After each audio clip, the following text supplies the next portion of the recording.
Guys আসসালামু আলাইকুম, সবাই ভালো আছেন নিশ্চয়ই ইমান এবং স্বাস্থ্যে। গাইস দেখেন, আমি ছাদের উপরে এই যে গেতো আলু যেটা বলে মাটির নিচে, আমি ওই আলুটা লাগিয়েছি। এটা বস্তায় লাগিয়েছি, জানি না বস্তার ভিতর আলুটা কত বড় হবে, বাট আলুটা উপরেও হয়।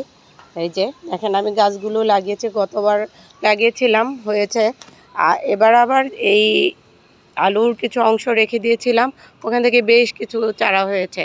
আমার কাছে 3টা জাত হয়েছে।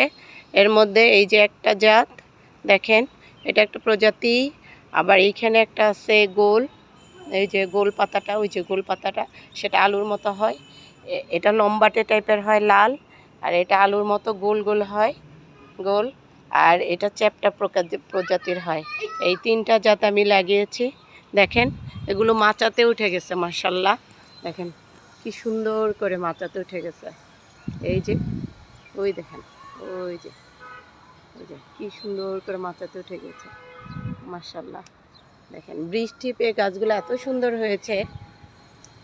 এই আমি অবশ্য লাগানোর সময় বালি, বাগানের মাটি, কম্পোস্ট, হাড় গুঁড়ো, ছাই, এটা মিক্স করে তারপর লাগিয়েছিলাম, সাথে একটু পটাশ আর ইউরিয়া দিয়ে দিচ্ছি। দেখেন গাছগুলো এত সুন্দর করে হয়েছে, মাশাল্লাহ।